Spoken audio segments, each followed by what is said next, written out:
But Jinwoo wasn't reaching for the concealed weapon he always carried. He had stopped walking entirely, frozen mid-step in a room filled with Korea's elite, his eyes locked on someone, across the champagne-lit space. Taesung followed his boss's gaze, hand hovering near his own weapon, expecting danger. What he found instead made his breath catch. The most powerful man in Seoul's underworld, the man who had walked past 50 of Korea's most beautiful models without a second glance, was staring at a waitress in the corner. Not at her figure, not at her uniform, at her smile. She wasn't even looking at him anymore, had already turned away to serve an elderly couple with the same warm attention. But that smile, genuine, asking for nothing, expecting nothing, had stopped Jinwoo Park's entire world from spinning. 3 hours earlier, Jinwoo had stood before a full-length mirror in his penthouse, adjusting a tie that cost more than most people's monthly salary. The reflection staring back was carefully constructed. Sharp jawline, cold eyes, expensive suit tailored to hide the scars beneath. Minho, his second-in-command, reviewed the evening's objectives with military precision.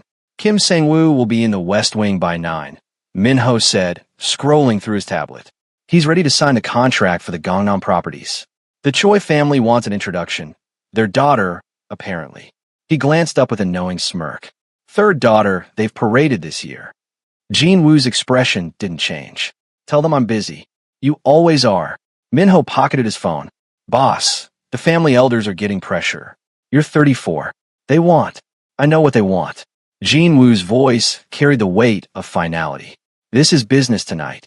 Get Kim's signature. Avoid the press. Leave by midnight. That's all. Minho nodded, recognizing the tone that ended discussions. They'd worked together for 8 years, since Jinwoo had taken over the organization after his father's murder. In that time, Minho had never seen his boss show interest in anything beyond expansion, control, and survival. Women came and went, always kept at arm's length, never allowed close enough to matter. The Blue Diamond Hotel glittered like a beacon of old money and new power. Jinwoo arrived precisely at 8, flanked by Taesung and 2 other security personnel who melted into the crowd with practiced ease. The charity gala was the social event of the season, a playground where Seoul's legitimate businessmen rubbed shoulders with those whose empires existed in shadows. Mr. Park, a woman in a red gown, materialized at his elbow, her smile calculated to dazzle. I've been hoping to meet you. Excuse me, Jinwoo interrupted smoothly, moving past her without breaking stride. Taesung suppressed a smile. The rejections were part of the routine now. The ballroom was a parade of peacocks. Women in designer gowns positioned themselves strategically along Jinwoo's path, each smile more practiced than the last. A model whose face graced billboard across the city accidentally bumped into him, apologies dripping like honey. An actress laughed too loudly at a nearby table, making sure he noticed. The daughter of a rival businessman, attempting to broker peace through matrimony, appeared 3 separate times in his line of sight. Jinwoo navigated them all with the same polite disinterest, his responses automatic, his eyes empty. This was the performance, the mask he wore so well it had become his face. Smile slightly, but not too much. Acknowledge, but never encourage. Move before they can corner you. He'd perfected the art of being present while remaining completely untouchable. Mr. Kim is ready, Minho murmured, appearing at Jinwoo's side. They moved toward the West Wing, passing a champagne station where staff moved with choreographed efficiency. Jinwoo barely registered them. Servers were invisible in his world, part of the background machinery that kept events like this running. Except one wasn't invisible. Ella Mitchell balanced a tray of champagne flutes with easy grace, her dark skin luminous under the chandeliers. She wasn't trying to blend in. She simply was focused entirely on her work with a quiet competence that spoke of someone who took pride in doing things well. An elderly woman struggled with her purse at a nearby table, and Ella set down her tray immediately. "Let me help you with that, ma'am," she said warmly, her Korean accented but clear. The woman looked up, surprised and grateful. "You're very kind. Just doing my job." Ella's smile was sunshine, bright and warm, and asking for nothing in return. She retrieved the woman's dropped handkerchief, made sure she was settled, then lifted her tray again. As she turned, Her path intersected with Jean Wu's. Their eyes met for exactly 2 seconds. Ella saw another guest, offered her professional smile, the same one she'd given everyone that evening, and moved past, already focused on the next table that needed service. Jean Wu's world detonated. His feet stopped moving. His hand went toward his jacket in that unconscious gesture of a man who'd learned to reach for weapons when threatened. Because this was a threat more dangerous than any he'd faced in boardrooms or back alleys. That smile had seen him. Not his reputation, not his power, not his money. Just him. And it had asked for absolutely nothing. Taesung's hand moved to his gun, his training screaming danger. His boss never stopped walking, never showed vulnerability, never let anything break his stride. Boss! Taesung's voice was low, urgent. What is it? Jean Wu couldn't answer. Couldn't explain that for the first time in 10 years, someone had looked at him like he was human. Couldn't articulate that a simple smile from a woman whose name he didn't know had cracked something in his chest that he'd thought was permanently sealed. Ella was already across the room, oblivious to the earthquake she'd caused. She helped a waiter who dropped a tray of hors d'oeuvres, kneeling in her uniform to pick up broken glass while the young man apologized profusely. Don't worry about it, she said easily. Happens to everyone. Just be careful of your hands. She made a businessman at the bar laugh with some quick comment Jean Wu couldn't hear. When a drunk guest grabbed her wrist, she removed his hand with firm dignity, her smile never wavering but her eyes turning to steel. Sir, I need to ask you to respect the staff, she said clearly. The man backed off, chastened. Jean Wu watched all of it, his meeting with Kim forgotten. Minho stood beside him, following his gaze, his expression shifting from confusion to concern. Boss, Minho said carefully. Kim is waiting. We need to. He stopped when Jean Wu finally looked at him. Minho had seen Jean Wu angry, calculating, dangerous. He'd never seen this. His boss's expression was raw, unguarded, almost vulnerable. Who is she? Jean Wu asked quietly. Minho followed his gaze to Ella. The waitress? Boss, I don't. Find out. It wasn't a request. Minho hesitated, a rare moment of uncertainty crossing his face. In 8 years, he'd never questioned Jean Wu's orders, but this felt different. Dangerous in a way that had nothing to do with rival gangs or police investigations. Boss, the meeting. We'll wait. Jean Wu's eyes never left Ella as she moved through the crowd with practiced efficiency. I want to know everything. Where she works, where she lives, how long she's been in Seoul. He paused, something flickering in his expression. But first, I want to talk to her. Taesung and Minho exchanged glances. This was unprecedented. Jean Wu Park didn't chase women. They chased him, and he politely declined. Always. Jean Wu approached the bar where Ella was restocking champagne flutes, his movements careful, controlled. Up close, he could see the concentration in her dark eyes, the slight furrow of her brow as she counted bottles. She looked up as his shadow fell across her workspace. Good evening, sir. Can I get you something? Her voice was professional, pleasant. She still didn't recognize him as anyone special. Champagne, he said, though he rarely drank at these events. Staying sharp was survival. Ella poured with practiced ease, handing him the flute. Enjoy the evening. She started to turn away, and Jean Wu felt something close to panic. When had he ever panicked? You seem different from the others here. Ella paused, studying him with open curiosity. I'm working. They're not. Makes sense we'd seem different. There was no flirtation in her tone, no calculation. Just simple observation. She returned to her inventory. Jean Wu stood there, champagne untouched, feeling like a teenager who'd forgotten how to speak. Behind him, he could sense Taesung's barely contained shock. The boss was being dismissed. By a waitress. How long have you worked at the Blue Diamond? He tried again. I don't work here regularly, Ellis said, marking something on a clipboard. I'm with the catering company. We staff events like this. She glanced up, and something in her expression softened slightly. Is there something specific you needed, sir? Yes, Jean Wu thought.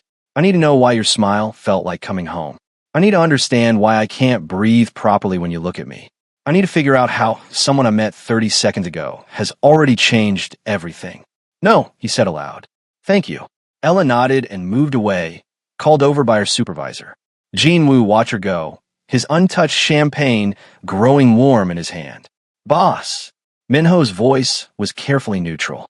We really need to handle Kim. Jin-woo turned, the mask sliding back into place with visible effort. Fine. But after the meeting, I want her serving my table. Boss, I don't think. Make it happen. The meeting with Kim Sang-woo was supposed to take 30 minutes. Jin-woo wrapped it up in 15, his legendary focus scattered. Kim seemed pleased with the quick negotiation, not realizing that Jin-woo had just agreed to terms he would normally have spent hours fighting. Minho said nothing, but his expression spoke volumes. They retired to Jin-woo's private table in a quieter corner of the ballroom. Within 10 minutes, Ella appeared, carrying a fresh bottle of champagne and wearing an expression of professional courtesy edged with wariness.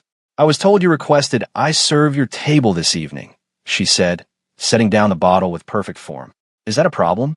Jin-woo asked. That depends on why you requested it. Ella's directness was refreshing and terrifying. She looked at him with clear eyes, no deference, no fear of his power because she didn't know to be afraid. I wanted to apologize if I made you uncomfortable earlier, Jin-woo said, and was rewarded with a flicker of surprise in her eyes. You didn't, Ella said after a moment. You were just persistent. I'm used to it at these events. Rich men who think the staff is part of the entertainment. She poured champagne for Jin-woo and his two associates with smooth efficiency. But you backed off when I made it clear I was working. I appreciate that. Minho coughed into his hand, hiding what might have been a laugh. No one spoke to Jin-woo Park like this. No one. May I ask your name? Jin-woo kept his voice even, aware that his men were watching this interaction like it was a fascinating car crash. Ella hesitated, then apparently decided it was harmless. Ella Michi. Korean is very good, Ella. 2 years of practice and a lot of embarrassing mistakes, she said with a slight smile. The tonal aspects still trip me up sometimes. Are you gentlemen ready to order food? Or just drinks? Just drink for now, Jin-woo said. Where did you learn Korean? Here, mostly. Some online courses before I moved. Ella's tone remained professional, but not unfriendly. Classes at the community center. Korean dramas with subtitles, which is probably why my vocabulary is weird. You moved here 2 years ago. Jin-woo was aware he was conducting an interview, but he couldn't stop himself. Yes, sir. A slight edge entered Ella's voice. Is there a reason for all the questions? Behind Jin-woo, Minho tensed.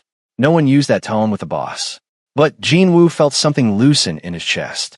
She wasn't intimidated, wasn't performing, was just genuinely wondering why a stranger was interrogating her. Curiosity, Jin-woo admitted. I don't often meet people who move to Seoul without family or business connections. Well, now you have. Ella's smile took any sting from the words. I came for a fresh start. Fell in love with the city during a study abroad program in college. When life got complicated back home, I decided why not try something completely different. She glanced around the ballroom.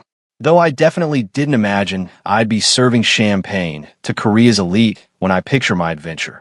What did you imagine? Jin-woo leaned forward, genuinely interested.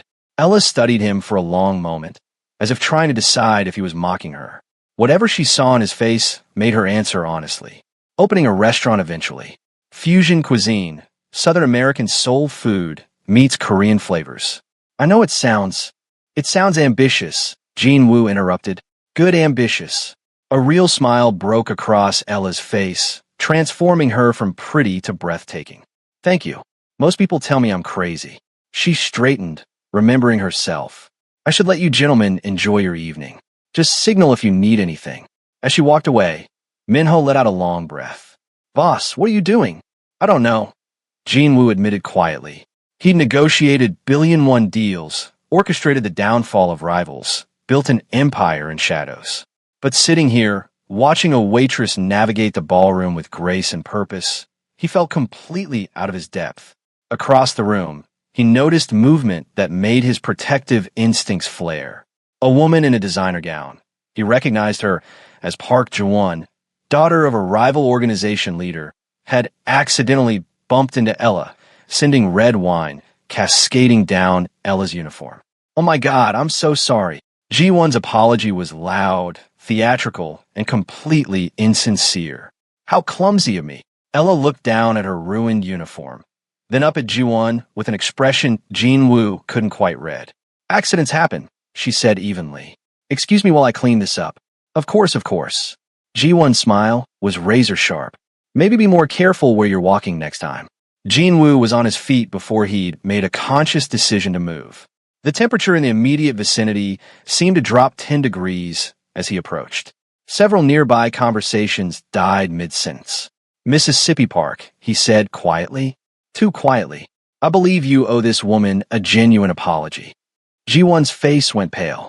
She knew exactly who Jin-woo was, had probably orchestrated this little scene hoping to gain favor by humiliating someone he'd shown interest in. Rookie mistake. Mr. Park, I didn't realize. You didn't realize that spilling wine on someone deliberately is both childish and cruel? Jin-woo's voice remained soft, but everyone within earshot had stopped moving. Or you didn't realize I was watching? Please, Ella interjected, her hand touching Jin-woo's arm lightly. The contact sent electricity through him. It's fine. Really. Just wine. I have a change of clothes in my locker.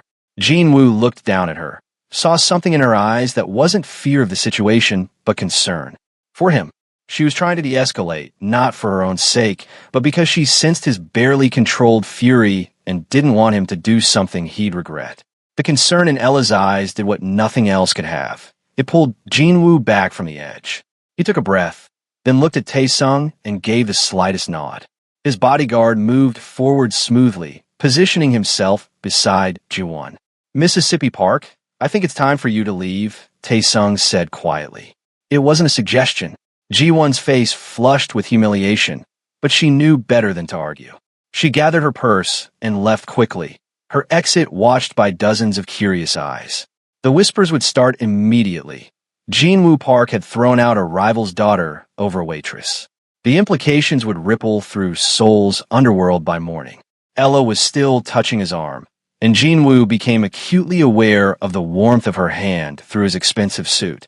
She withdrew it quickly, stepping back. That wasn't necessary, she said, her voice low enough that only he could hear. I've dealt with worse than spilled wine. It was deliberate, Jin-woo said flatly. I know. Ella's eyes met his, clear and direct. But having someone thrown out of charity gala, that's going to cause talk. About you, about me. I don't need anyone fighting my battles, mister. She paused, realizing she didn't know his name. Park Jin-woo. Recognition flickered across her face. She might not have known him by sight, but she'd clearly heard the name. In Seoul's service industry, you learned quickly which names meant power. Oh, she said softly. I see. Do you? Jin-woo asked, genuinely curious what conclusion she was drawing. I see that you're someone important enough to have people deliberately try to humiliate me to get your attention, Ella said carefully. Someone powerful enough that your bodyguards can remove guests without question. Someone I probably shouldn't be having this conversation with. Despite her words, she didn't move away. But you're still standing here, Jin-woo observed. A small smile tugged at Ella's lips. I'm still standing here, she agreed. Probably not my smartest decision tonight, but there it is. She glanced down at her wine-stained uniform. I really do need a change. And you should get back to your business associates? Friends. Associates, Jin-woo confirmed. He didn't have friends. Hadn't in years. Something in his tone made Ella pause. She looked at him more carefully, and Jin-woo felt exposed under that gaze, like she could see past the expensive suit and dangerous reputation to the lonely man underneath. Well, Mr. Park, she said finally, thank you for the intervention, even if it wasn't necessary. Enjoy the rest of your evening. She walked away with her head high, wine-soaked but dignified. Jin-woo watched until she disappeared through a service door, then returned to his table where Min-ho and Tae-sung sat in stunned silence. You just made an enemy of the Park family over a waitress, Min-ho said carefully. The Parks have been enemies for years. This changes nothing. Jin-woo's voice was flat, final.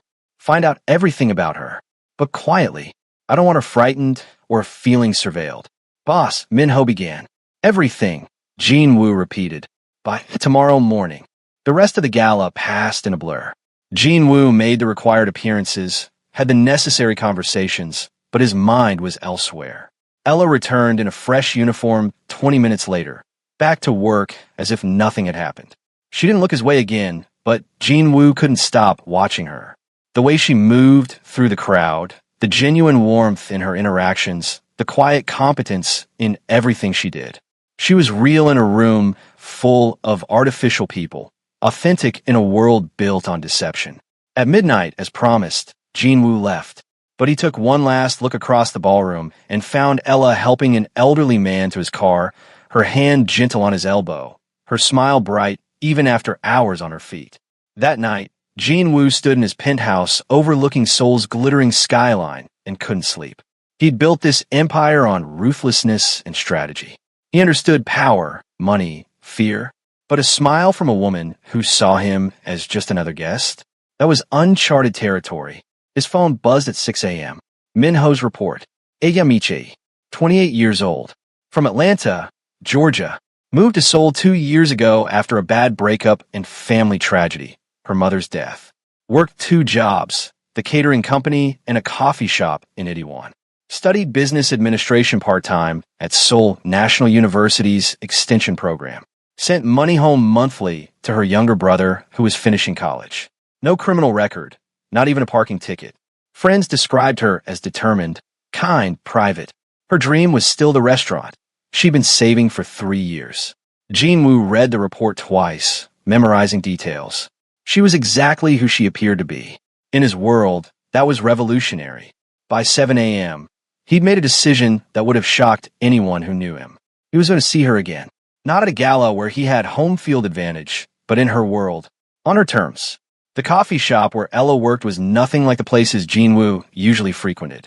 Small, cozy, tucked into a side street in Itaewon where expats and locals mixed freely. He arrived at 3 p.m., her afternoon shift according to Minho's report, and paused outside. This was insane. He was Jinwoo Park.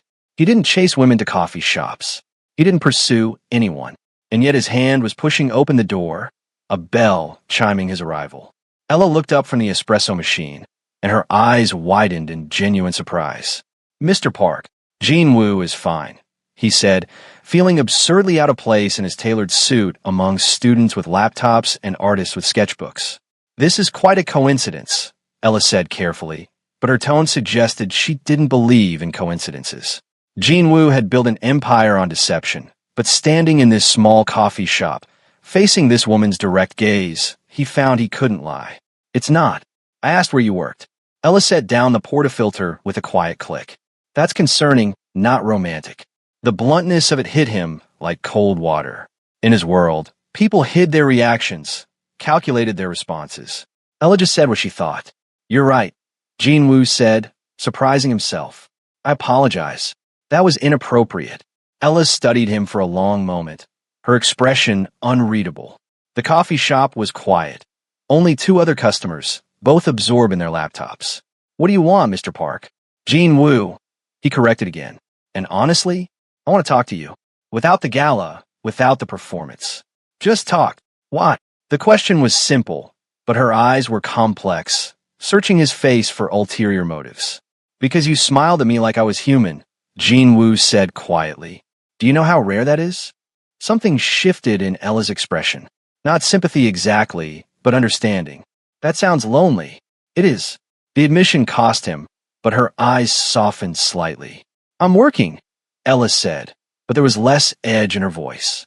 I can't just chat with customers, especially customers who had me investigated. I know. I'm sorry. Jinwoo moved toward the door, then paused. May I come back? Maybe when you're not working? Ella crossed her arms, considering. You're serious about this? About whatever this is. I don't know what this is, Jinwoo admitted. But yes, I'm serious. I get off at 6, Ella said finally. If you're still here then, we can talk. For 20 minutes. That's it. Jinwoo glanced at his watch. 3 hours. He had meetings, calls, 100 things that demanded his attention. I'll be here. Ella shook her head, a smile tugging at her lips despite herself. You're either very persistent or very crazy. Probably both, Jinwoo said, and was rewarded with a small laugh. He ordered coffee, black, like he always drank it, and settled at a corner table with his laptop. Minho called twice, increasingly frantic about canceled meetings. Jinwoo ignored him. Taesung waited in the car outside, probably wondering if his boss had lost his mind. Maybe he had, but for 3 hours, Jinwoo sat in a small coffee shop in Itaewon and felt something he hadn't felt in a decade. Hope. At 6 sharp, Ella emerged from the back room in jeans and a sweater, her work apron left behind. She looked younger without the uniform, more vulnerable. She slid into the seat across from him with a wariness that hadn't been there at the gala. 20 minutes, she reminded him. 20 minutes, Jean Wu agreed. Ask me anything. That surprised her. Anything. You deserve to know who's tracking you down. So ask. Ella leaned back, studying him. Okay, who are you really? And don't give me the business card version. Jean Wu had prepared for many questions. Direct ones, suspicious ones, even angry ones. But this invitation to strip away the carefully constructed layers and reveal himself, this he hadn't expected. He looked at Ella's open, honest face and made a choice that terrified him. I run a family organization, he began carefully. We have interests in real estate, entertainment, shipping. On paper, everything is legitimate. In reality, he paused, gauging her reaction. In reality, my world exists in the spaces between legal and illegal. I inherited this position when my father was murdered 8 years ago. I was 26 and suddenly responsible for hundreds of people whose livelihoods depended on my decisions. Ella's expression didn't change, but he saw her hands tighten slightly on her coffee cup. You're telling me you're a criminal. I'm telling you I'm complicated, Jean Wu said quietly. I didn't choose this life, but I've made choices within it. Some I'm proud of, many I'm not. Why are you telling me this? Ella's voice was steady, but Jean Wu could hear the underlying tension. Most men trying to impress a woman lead with their best qualities, not their worst. Because you asked who I really am, and because if I pursue you, you deserve to know what you'd be getting involved with. Jean Wu met her eyes directly. I could lie, make myself sound better, but you'd find out eventually, and then you'd never trust me again. Ella was quiet for a long moment, processing. A barista wiped down nearby tables. The espresso machine hissed. Normal life, continuing around them, while Jean Wu's heart hammered in his chest, waiting for her judgment. I should walk away right now, Ella said finally.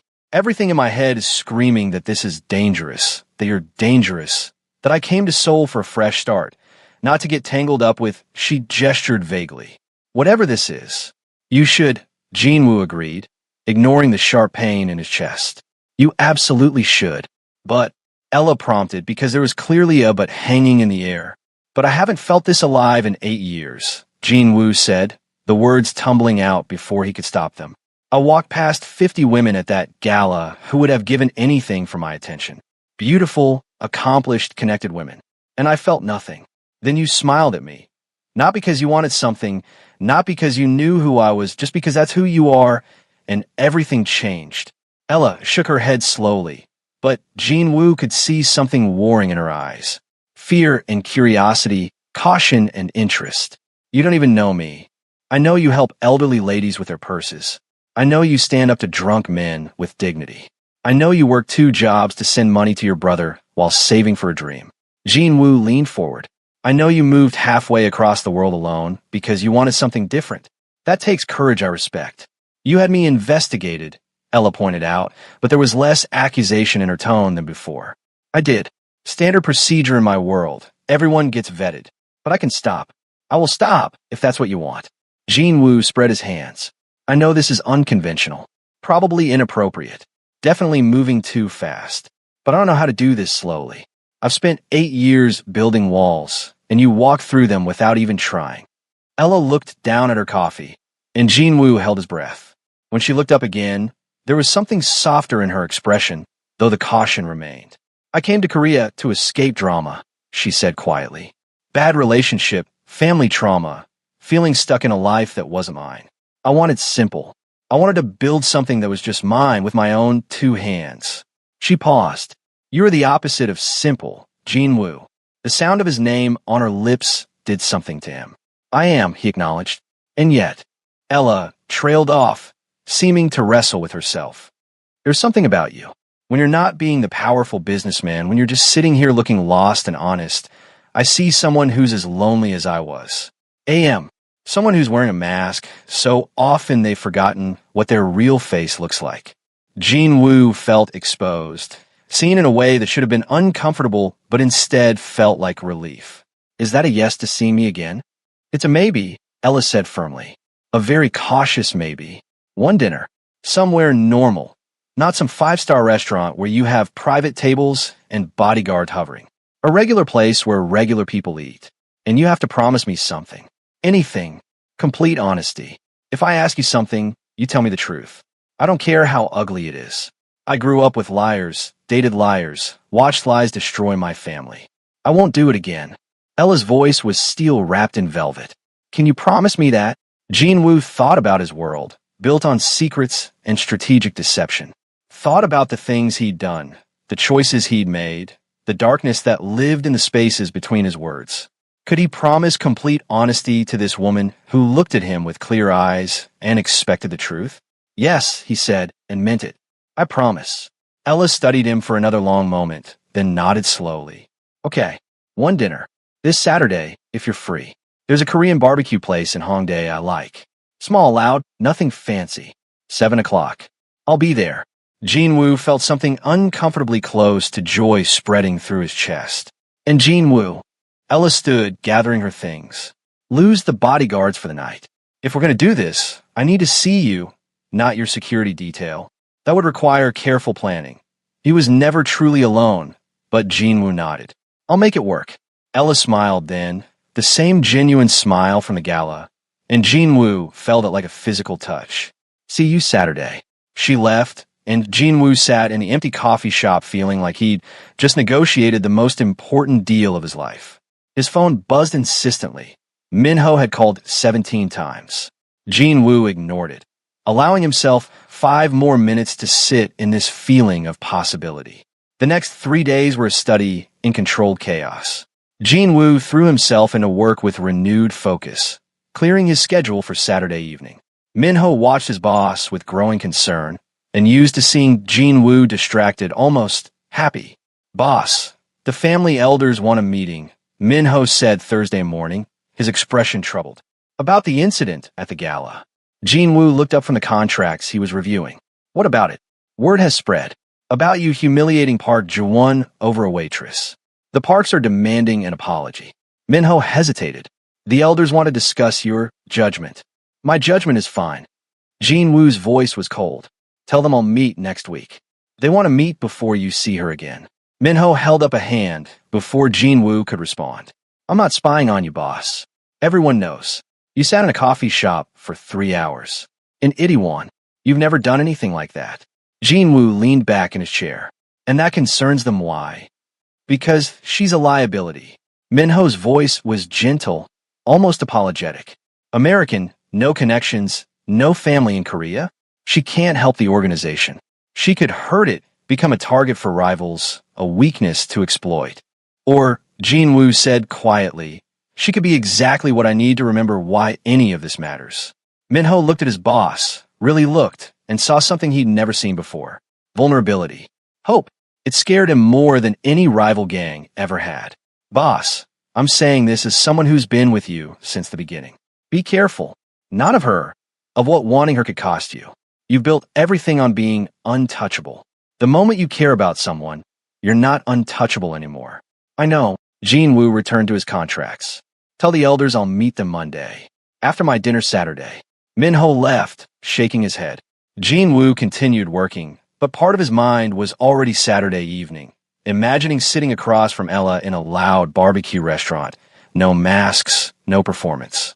Just 2 people trying to figure out if this impossible thing between them could be real. Saturday arrived wrapped in autumn sunshine. Jinwoo spent the morning in meetings, the afternoon reviewing security reports, and the evening getting ready with more care than he'd taken in years. He chose casual clothes, dark jeans, a simple black shirt, leather jacket. Looked at himself in the mirror and barely recognized the man staring back. He looked younger somehow, less burdened. Taesung drove into Hongdae, but stayed in the car at Jinwoo's insistence.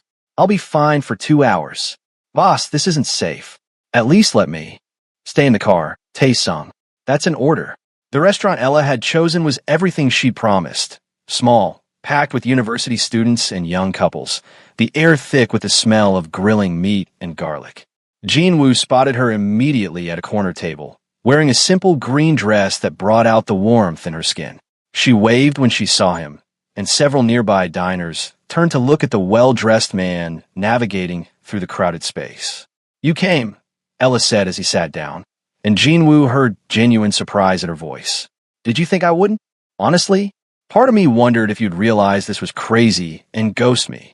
Ella smiled, signaling the server.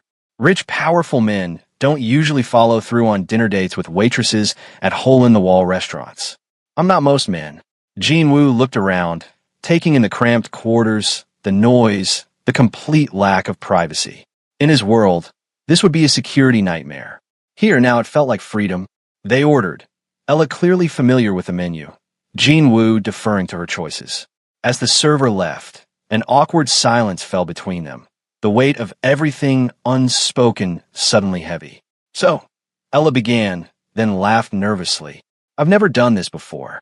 Dated someone who had me investigated. What's the protocol?" "I don't know either," Jinwoo admitted. "I haven't dated anyone in 8 years." Ella's eyebrows rose. 8 years? That's pathetic, Jinwoo supplied. "I was going to say lonely." Ella leaned forward, her eyes searching his face. "Why 8 years?" Jinwoo had promised honesty. "When I took over the organization, I was engaged. Her name was Sun-hee. We'd been together since university, before everything changed. I thought she understood what my life would become." He paused, old pain flickering across his features. 6 months after my father's murder, she left. Said she couldn't watch me become someone she didn't recognize. Said I was choosing power over her. "Were you?" Ella asked softly. "Yes." The admission was quiet but honest. "I was drowning, trying to hold together an empire I didn't want, surrounded by people who'd kill me if I showed weakness. I made choices, hard choices, dark choices. She was right to leave." Jinwoo met Ella's eyes. "After that, I decided it was easier to be alone, safer, for everyone. And yet here you are," Ella observed, "breaking your own rules. You made me want to break them." Jinwoo reached across the table, stopping just short of touching her hand. "Your turn. You said you came to Korea after a bad breakup and family tragedy. Do you want to talk about it?" Ella was quiet as the server brought their food, the sizzle of meat on the grill filling the silence. When they were alone again, she began to speak, her voice steady but carrying old grief. "My mom died 3 years ago. Cancer. It was fast, 6 months from diagnosis to funeral. I was her primary caretaker while working full-time, watching the strongest woman I knew fade away piece by piece."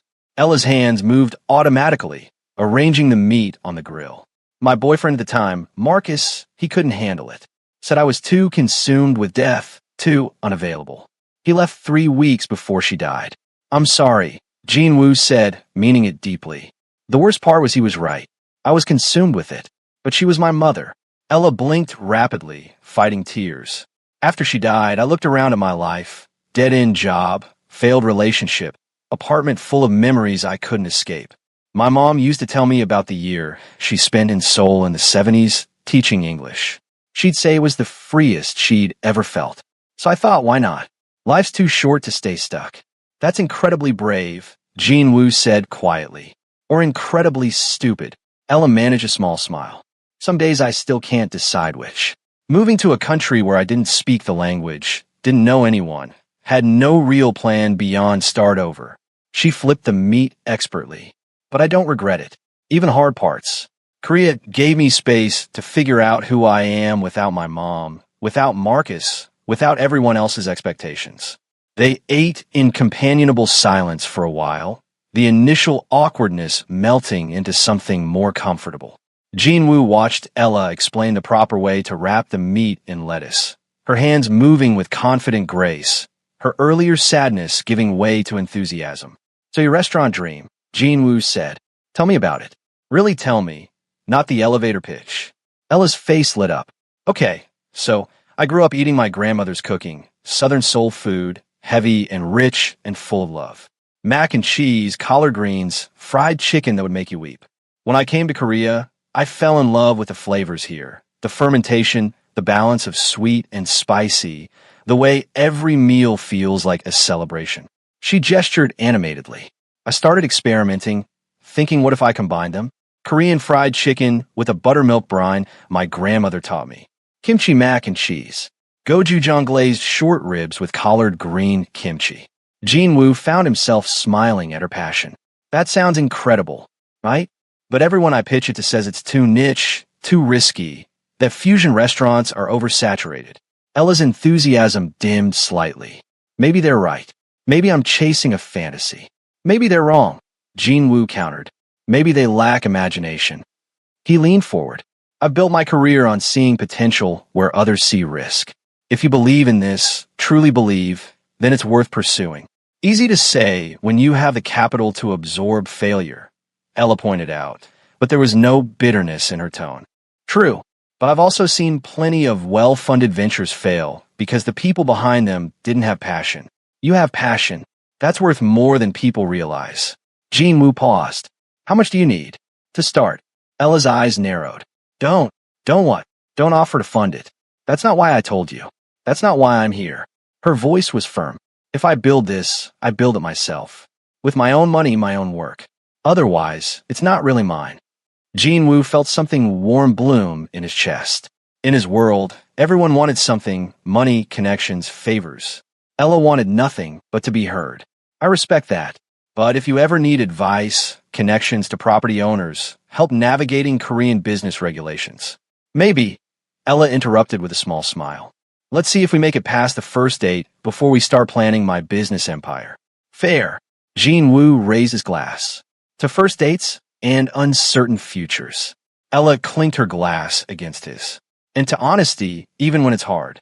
They talked for 2 more hours, the restaurant emptying around them until they were among the last customers. Conversation flowed easily. Childhood stories, favorite books, embarrassing moments, dreams deferred and dreams still burning bright. Jinwoo told her about learning piano as a child before his father deemed it too soft for a future leader. Ella shared her disastrous first attempts at making kimchi that resulted in an explosion in her tiny apartment. The smell lasted for weeks, she laughed. My roommate threatened to move out. You have a roommate? Jinwoo asked. Sarah, American teacher. We met at an expat meetup my first month here. Ella glanced at her phone, who was probably wondering where I am. I told her I'd be home by 10. Jinwoo checked his watch. It was nearly 11. I'm sorry, I lost track of time. So did I. Ella stood, gathering her jacket, which is actually a good sign, I think. They walked out into the cool autumn evening, Hongdae's streets still alive with young people and music spilling from bars. Taesung's car was parked discreetly down the street, but Jinwoo ignored it, focusing entirely on the woman beside him. So, Ella said as they paused at the subway entrance. Verdict on the first date? I want a second one. Jinwoo said without hesitation. And a third. And however many you'll give me. Ella smiled, that genuine smile that had started everything. You're very direct when you're not being mysterious and powerful. Is that a yes? It's a yes to a second date, Ella said carefully. But Jinwoo, I need you to understand something. I like you. I really do. But this us, it scares me. Your world, your life, the danger you hinted at. I need to know what I'm getting into before I go any deeper. Jinwoo had promised honesty. My world is dangerous. People in my organization have enemies. I have enemies. Anyone close to me becomes a potential target. He took a breath. If we continue this, I'll do everything in my power to protect you. But I can't guarantee you won't get hurt. And that terrifies me more than anything I've faced. Ella looked at him for a long moment, and Jinwoo could see her weighing his words, calculating risks, making decisions that would shape both their futures. I don't need guarantees, she said finally. Life doesn't give those. My mom died when she was 53. Marcus left when I needed him most. I moved to a foreign country on a hope and a prayer. I've learned that playing it safe doesn't actually keep you safe. She reached out, touching his hand briefly. But I need you to keep being honest with me. The moment you start hiding things to protect me, we're done. I'm a grown woman. I can make my own choices about what risks are worth taking. Jinwoo turned his hand over, capturing hers. I promise.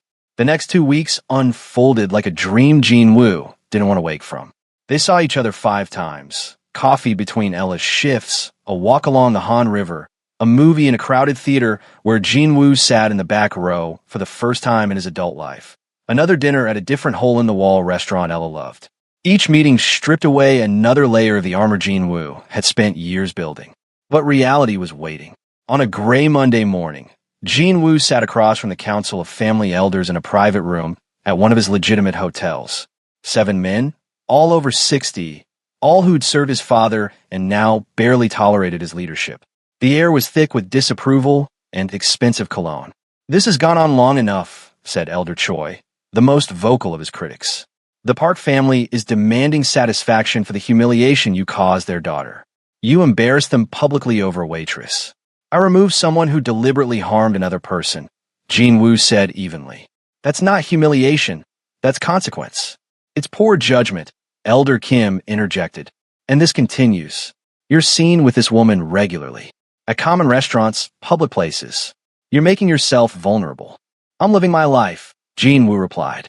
"You're the head of this organization." Elder Choi slammed his hand on the table. "You don't have the luxury of a life separate from your responsibilities. This woman, this foreigner with no connections, no family. What purpose does she serve? How does she strengthen our position?" Jin Woo felt his temper flare, but kept his voice controlled. "Not everything is about position and strategy. Everything is about position and strategy," Elder Choi shot back. "Your father understood that. He married your mother because her family controlled shipping routes we needed. Every decision he made served the organization first. You're letting sentiment cloud your judgment." "My father also died alone and bitter at 58, Jin Woo said quietly. "Maybe his approach wasn't as successful as you remember." The room went silent. Speaking ill of his father was taboo, but Jin Woo was tired of the mythology. His father had been brilliant and ruthless and profoundly unhappy. Jin Woo had promised himself he wouldn't follow that same path. Elder Kim, usually more moderate, spoke carefully. "Jin Woo, we're not saying you can't have companionship, but this woman is a security risk. She could be used against you. She could be followed, kidnapped, hurt. Have you considered what happens when your enemies discover you care about her?" "Every day," Jin Woo admitted. "I've had security watching her apartment, her workplaces. Discreetly. She doesn't know. And when she finds out, Minho asked from his position by the door. Because she will find out. Women like her, they notice things." Jin Woo didn't have an answer for that. Elder Choi seized on the silence. "End this now. Clean break. We'll arrange introductions to suitable women. The Young family has a daughter, educated in Switzerland, understands our world." "No," Jin Woo stood. "I'm not ending anything. I'll continue to lead this organization as I see fit, and I'll see who I want to see. If that's a problem, feel free to call a vote of no confidence." It was a gamble. The elders could remove him, theoretically. But Jin Woo controlled too many key operations, had too much loyalty from the younger members. They needed him more than he needed them, and they all knew it. "You're making a mistake," Elder Choi said coldly. "Then it's my mistake to make," Jin Woo replied and walked out. He was halfway to his car when his phone buzzed. A text from an unknown number, containing a single photo. His blood turned to ice. It was Ella, leaving the coffee shop, completely unaware of the camera capturing her image. The message that followed was brief. "Pretty girlfriend. Be ashamed if something happened to her." Jin Woo was in his car immediately, speed dialing Tae-sung. "Where is she?" "Home. She just got back from her morning shift." Tae-sung's voice was tense. "Boss, what's wrong? Send 2 more men to her building. Now, and find out who sent this photo." Jin Woo forwarded the message. "I want a name by tonight. You should have expected this. Should have known that showing interest in someone would paint a target on her back. His enemies had been waiting for exactly this kind of weakness."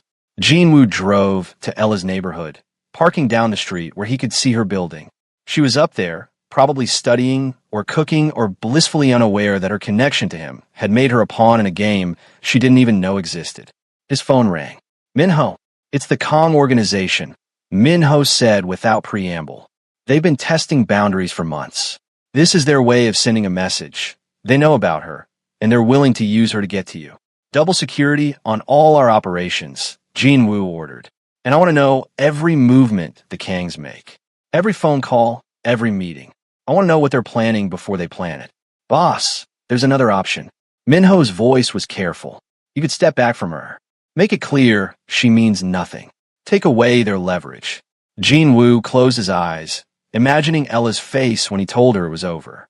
imagining going back to his empty penthouse, his hollow existence, his carefully controlled world where nothing touched him because he touched nothing. No, he said, find another way. That evening, Jinwoo showed up at Ella's apartment unannounced. She answered the door in sweatpants and an oversized t-shirt, textbooks spread across her small table. Jinwoo, I thought we were meeting tomorrow. Her smile faded when she saw his expression. What's wrong? He shouldn't be here. Should have waited until he had a plan, until he could control the narrative. But the thought of her in danger because of him was unbearable. Can I come in? Ella stepped aside, concern evident in her eyes. Her apartment was tiny, studio layout, secondhand furniture, walls covered in photos and post-it notes with Korean vocabulary words. It was warm and lived in and completely foreign to Jinwoo's sterile penthouse. You're scaring me, Ella said, closing the door. What happened? Jinwoo pulled out his phone, showed her the photo. Someone sent me this today. A rival organization. They're threatening you to get to me.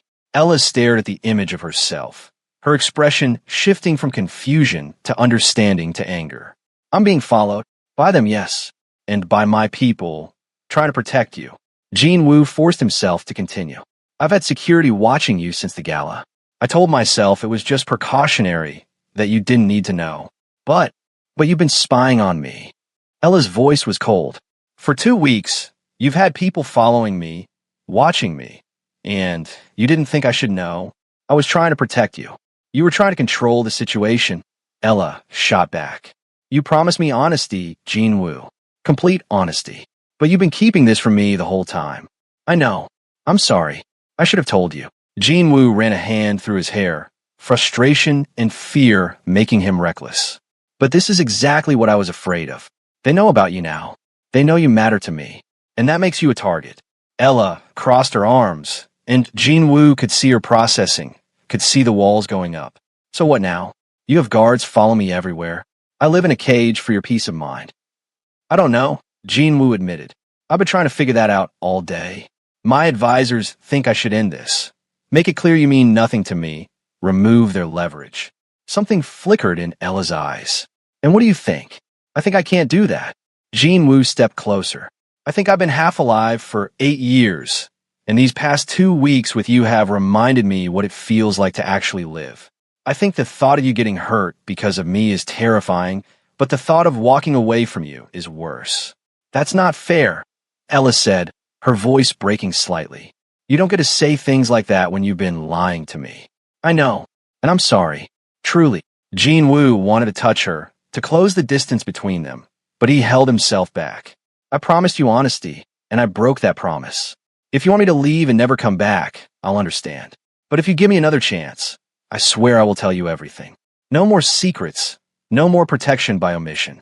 You deserve to make informed decisions about your own safety. Ella walked to her window, looking out at the Seoul skyline. Jinwoo waited, his heart pounding, knowing that whatever she decided would shape the rest of his life. I need you to tell me everything, she said finally, not turning around. Not the sanitized version, not the keep Ella comfortable version. I need to know exactly what your world looks like, what these people are capable of, what being with you actually means. Okay, Jinwoo said. Ella turned, her eyes bright with unshed tears but her voice steady. And then I need time to think, really think, because this isn't just exciting and dangerous anymore. This is my life you're asking me to risk. I know. They sat at her small table, and for the next 3 hours, Jinwoo told her everything. About his father's murder, shot in their family home by a rival he trusted. About the violence required to maintain control in his world. About the money laundering, the protection rackets, the legitimate businesses that funded less legitimate operations. About past conflicts that had ended in bloodshed. About the tenuous peace that currently existed and how fragile it really was. Ella listened without interruption, her face growing paler, but her gaze never wavering. When he finished, she sat in silence for a long moment. You've killed people, she said finally. It wasn't a question. Not directly. Not with my own hands. But I've ordered things done that resulted in deaths. Yes. Jinwoo wouldn't lie, not now. I'm not proud of it. But in my world, showing weakness gets you killed. Hesitation gets you killed. And you're asking me to step into that world. Ella's voice was barely a whisper. No, I'm asking if you'll let me try to keep you separate from it while still being part of your life. I know that's probably impossible. I know I'm being selfish even asking. But Jean Wu stopped, struggling with emotions he'd buried for years. But I'm in love with you, Ella. I think I have been since you smiled at me at that gala. And I know it's too soon, and I know it's crazy, but it's true. Ella's breath caught, her eyes wide with shock. Jean Wu, you can't just. I know. I know it's too soon. I know you probably think I'm confusing loneliness with love, or that this is some kind of obsession. Jean Wu stood, needing to move, to do something with the energy coursing through him. Maybe you're right. Maybe I don't know the difference anymore. But what I feel when I'm with you, it's the only real thing in my life. The only thing that isn't calculated or strategic or part of some larger plan. Ella stood too, wrapping her arms around herself. You're right, it is too soon. We've known each other 2 weeks. 2 weeks, Jean Wu. People don't fall in love in 2 weeks. Don't they? Jean Wu turned to face her.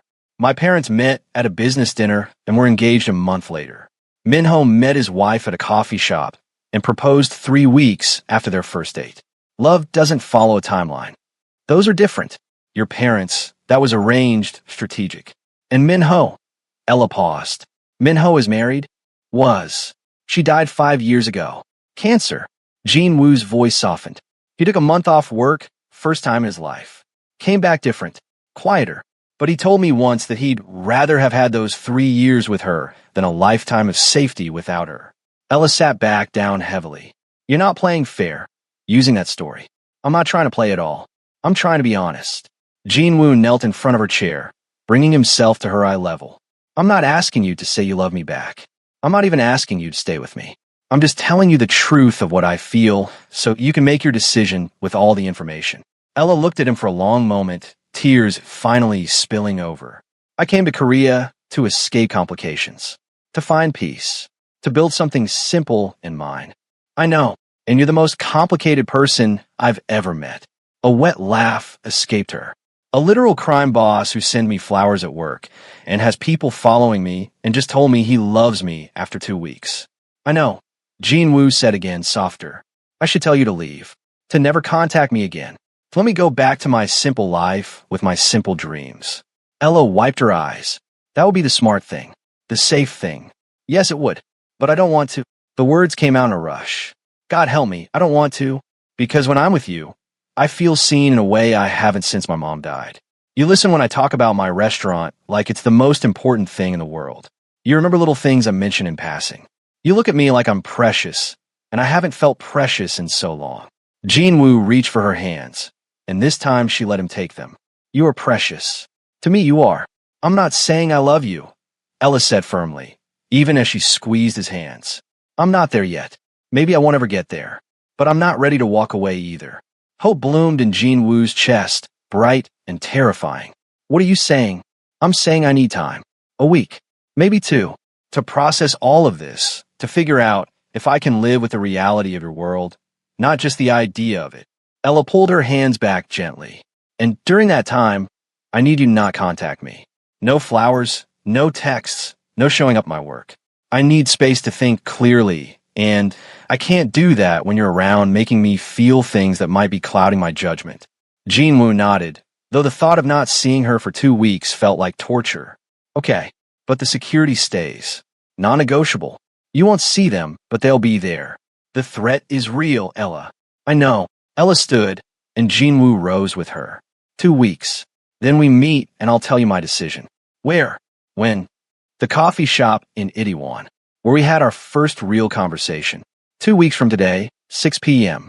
Ella walked to the door, opening it. And Jean Wu, thank you for being honest tonight. Finally, Jean Wu left, and the next 2 weeks were the longest of his life. He threw himself into work, dealing with the Kong situation with cold efficiency that reminded everyone why he'd survived 8 years at the top. The Kangs had overplayed their hand. Threatening Ella had been meant to intimidate, but had only focused Jean Wu's rage into something sharp and strategic. Within a week, the Kangs found their drug shipments mysteriously seized by police, their protection payments to corrupt officials suddenly failing to buy protection, their key lieutenants facing investigation. Jean Wu didn't need violence when he had information and leverage. The message was clear. Touch what's mine, and I'll dismantle your empire piece by piece. The Kong boss requested a meeting. Jinwoo made him wait 4 days, then met him in a neutral location with Taesung and Minho flanking him. We overstepped, Boss Kong said stiffly, a man in his 60s who'd built his organization through brutality. The woman is off limits. You have my word. Your word means nothing, Jinwoo replied coldly. But your fear of what I can do to your operation, that I'll accept. Touch her, threaten her, look at her wrong, and what I've done this week will seem gentle. Understood. Boss Kong nodded, fury and humiliation warring on his face. But he was smart enough to know when he was beaten. Jinwoo left the meeting feeling hollow. He'd protected Ella, but at what cost? He'd unleashed the full force of his power, reminded everyone in Seoul's underworld exactly how ruthless he could be. Was this the man Ella would come back to? The one who dismantled organizations as casually as other men filed paperwork? He stood outside the coffee shop 15 minutes early, watching through the window as Ella served customers, her smile bright and genuine. She hadn't seen him yet. For a moment, Jinwoo let himself imagine what would happen if she said no. He'd survive. He'd survived worse. But he'd never recover. At exactly 6 p.m., Ella's shift ended. She emerged from the back room, saw him through the window, and their eyes met. Jinwoo couldn't read her expression. She gathered her things slowly, said goodbye to her co-workers, then stepped outside. Hi, she said. Hi. Jinwoo's heart was pounding so hard he was sure she could hear it. They walked to a nearby park in silence, finding an empty bench overlooking a small pond. The autumn evening was cool, leaves falling around them in shades of red and gold. I talked to my brother, Ella said finally. About you. About everything. Jinwoo hadn't expected that. What did you tell him? The truth. That I met someone who makes me feel alive and terrified in equal measure. That he's dangerous and honest and unlike anyone I've ever known. Ella pulled her jacket tighter. Marcus, my brother, he said something that stuck with me. He said, Ella, you moved to Korea because safe wasn't working for you. Maybe it's time to stop choosing safe. Wise man, Jinwoo managed. He also said if you hurt me, he'll fly to Korea and make you regret it, which is adorable considering he's a high school math teacher who's never been in a fight in his life.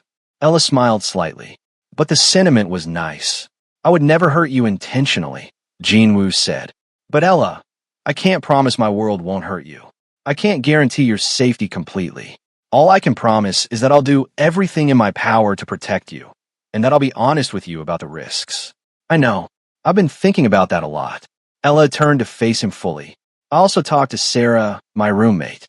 Told her about the threats, the security, all of it. She thinks I'm insane for even considering this. Jinwoo's chest tightened. And what do you think?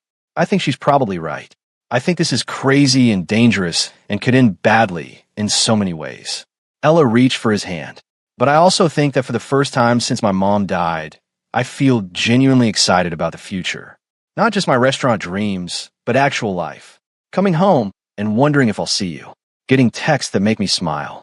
Having someone who wants to know about my day. Who remembers that I hate cucumbers and love thunderstorms and am terrified of pigeons. You're terrified of pigeons?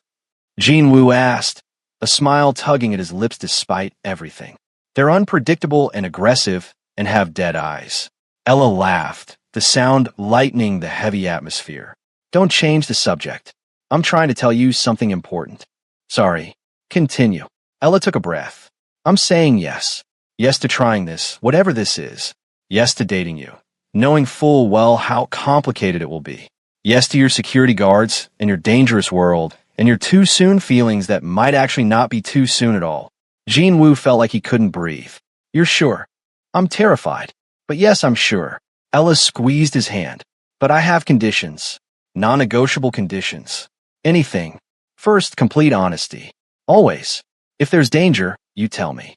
If something happens in your organization, you tell me. I can handle the truth. I can't handle being kept in the dark for my own good. Agreed.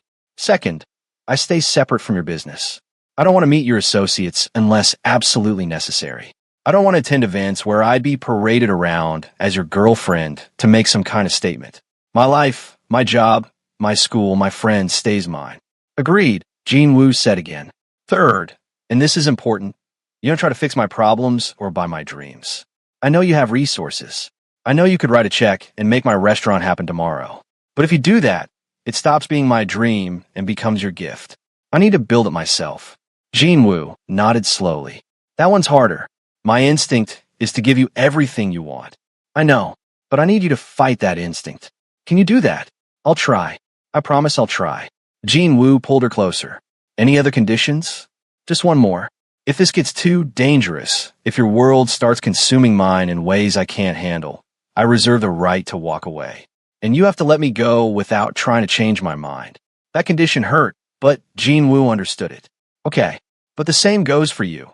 If I become someone you don't recognize, someone whose choices you can't live with, you tell me. You don't suffer in silence, trying to make it work. Ella nodded. Deal. They sat in silence for a moment, the weight of what they'd just agreed to settling over them. Then Jinwoo cupped her face gently, his thumb brushing away a tear she hadn't realized had fallen. I'm going to kiss you now, he said softly. If that's okay. It's very okay, Ella whispered. Their first kiss was gentle, tentative, both of them aware they were stepping off a cliff together with no guarantee of safe landing. When they pulled apart, Ella was smiling, and Jinwoo felt something he hadn't felt in 8 years, genuine happiness. The next 3 months unfolded like a complicated dance. Jinwoo and Ella navigated their relationship carefully, learning each other's rhythms and boundaries. True to his word, Jinwoo kept her separated from his business life. Their dates were at normal restaurants, quiet parks, her favorite bookstore in Itaewon. He showed up at the coffee shop during her breaks, learned to make small talk with her roommate Sarah, even helped her study Korean by reading textbooks aloud in his precise, formal accent that made her laugh. But the danger never fully disappeared. Security remained constant, invisible but present. Twice, potential threats were neutralized before Ella even knew they existed. Jinwoo told her about both incidents, honoring his promise of complete honesty, and watched her process the reality of his world with a strength that awed him. I'm okay, she said after he told her about a rival gang member who'd been asking questions about her. I mean, I'm not okay. It's scary, but I knew what I was signing up for. Jinwoo pulled her close. You can change your mind. Anytime. I know, Ella said into his chest. But I haven't yet. Their relationship deepened in small moments. Jinwoo learned that Ella sang off-key in the shower, was hopeless at video games but loved trying anyway, and cried at every sad movie even when she'd seen it before. Ella discovered that Jinwoo was surprisingly funny when he let his guard down, had read extensively on philosophy and history, and played piano beautifully when he thought no one was listening. One evening, 3 months into their relationship, Ella asked to see where he lived. Jinwoo had avoided it, knowing his sterile penthouse would reveal how empty his life had been. But he agreed, and her reaction when she walked in was exactly what he'd feared. Jinwoo, she said softly, looking around the immaculate, soulless space. Where do you actually live? This looks like a hotel. This is where I live, he said defensively. Ella walked through the rooms, perfectly decorated, completely impersonal. No photos, no clutter, no evidence that anyone actually lived there. She stopped in the kitchen, opening his refrigerator to find it nearly empty except for bottled water and takeout containers. This is the saddest thing I've ever seen, she declared. We're fixing this. Fixing what? This. All of this. Ella gestured around. You need art that you actually chose, not whatever designer picked it. You need photos of people you care about. You need food in your fridge that isn't takeout. You need this place to feel like a home, not a mausoleum. Over the next few weeks, Ella slowly infiltrated Jinwoo's space. A photo of them together appeared on his nightstand. She cooked dinner in his kitchen, leaving spices and her grandmother's hot sauce in his empty cabinets. She dragged him to art galleries to pick pieces he actually liked, not just expensive investments. Slowly, the penthouse began to feel lived in. Minho noticed the change immediately. Boss, is that a throw pillow? Jinwoo looked at the bright blue pillow Ella had insisted would add life to the space. Yes, you have a throw pillow, Minho repeated, like he couldn't believe it. Is that a problem? Minho grinned, the first genuine smile Jinwoo had seen from him in months. No, boss. It's actually really good to see. But not everyone was happy. The family elders continued to grumble. Rivals tested boundaries, looking for weaknesses. And Jinwoo struggled constantly with a balance between protecting Ella and respecting her independence. The crisis came 5 months into their relationship. Jinwoo arrived at Ella's apartment late one evening to find her packing a suitcase, her face streaked with tears. What happened? He was at her side immediately, scanning for injuries, for threats. My brother, Ella choked out. Marcus. He was in a car accident. He's in the hospital, and they don't know if... She couldn't finish the sentence. Jinwoo's mind immediately went to logistics. When's the next flight to Atlanta? There's nothing until tomorrow afternoon. I already checked. Ella zipped her suitcase with shaking hands. I can't get there for another 20 hours, and what if? Give me 10 minutes, Jinwoo said, pulling out his phone. Jinwoo, don't. Ella. He cupped her face gently. Let me help. Please. Not because you can't handle it yourself, but because I can make this easier and there's no reason you should suffer when I have resources. Ella looked at him for a long moment, then nodded. Okay. Jinwoo made 3 phone calls. Within 30 minutes, he'd arranged for a private jet to take them to Atlanta, contacted the best neurosurgeon in Georgia to consult on Marcus's case, and had a car waiting to take them to the airport. Us? Ella asked as they rode to the airfield. You're coming with me? Did you think I'd let you go through this alone? Jinwoo kept his arm around her. I clear my schedule for the week. Minho can handle things here. Ella broke down crying again, but this time from gratitude. Thank you. God, thank you. They landed in Atlanta 9 hours later. Marcus's condition was serious but stable, a traumatic brain injury that would require surgery and extensive rehabilitation. Jinwoo stayed in the background, letting Ella be with her family, but he was there, bringing coffee at 3 a.m. when she couldn't sleep in the hospital waiting room, talking to doctors to understand the medical jargon, holding her when she needed to fall apart. On the 3rd day, when Marcus was out of immediate danger, Ella's father pulled Jinwoo aside. David Mitchell was a tall, weathered man who looked at Jinwoo with a protective suspicion all fathers have for their daughters' boyfriends. Ella told me what you do, David said bluntly. Told me about your world. Jinwoo braced for the rejection, the demand that he stay away from his daughter. Yes, sir. She also told me you flew her here on a private jet, got the best doctors to consult on Marcus's case, and haven't left her side for 3 days. David's expression softened slightly. I don't understand your life. Don't pretend to. And if you hurt my daughter, I don't care how powerful you are, I'll find a way to make you regret it. I would expect nothing less, sir. But, David continued, I've watched you with her. The way you look at her, the way you've taken care of her this week without trying to take over. That's love. Real love. So I'm going to trust my daughter's judgment and give you my blessing. Don't make me regret it. Jinwoo shook his hand, feeling the weight of that trust. I won't, sir. I promise. They stayed in Atlanta for a week until Marcus was stable and awake. Ella's brother, despite being in a hospital bed, still managed to threaten Jinwoo. You're the crime boss, Marcus said weakly. I am. My sister says you're honest, that you protect her, that you make her happy. Marcus fixed Jinwoo with a surprisingly fierce stare for someone on heavy pain medication. Keep doing all 3, and we're good. Mess up any of them, and I don't care that I'm a math teacher. I'll find a way to hurt you. Jinwoo smiled despite himself. The Mitchell family was fierce in their love. Deal.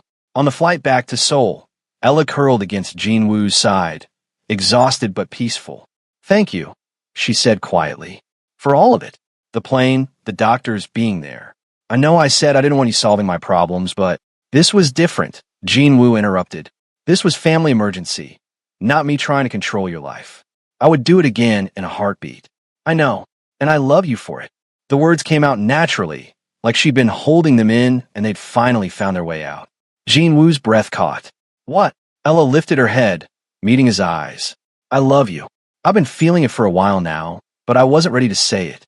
But this week, watching you care for my family like they're yours, seeing how you put my needs first even when it was inconvenient, I realized I've been in love with you for longer than I admitted. Jinwoo kissed her softly. I love you too. So damn much. They returned to soul changed. The crisis had deepened their relationship, proven they could weather storms together. Ella met more of Jinwoo's trusted people. Minho's quiet approval meant more than she'd expected. Taesung started calling her boss lady, which made her laugh. Even some of the younger organization members treated her with genuine respect. But Ella also became more integrated into Jinwoo's efforts to change. He'd been thinking about it for months, the things she'd said about building something good, about legacy. He started shifting operations, pushing out the most violent elements, focusing on legitimate businesses. It was slow, dangerous work. You couldn't just walk away from the underworld, but Ella's influence was undeniable. "You're making me want to be better," Jinwoo told her one evening as they cooked dinner together in his now-lived-in penthouse.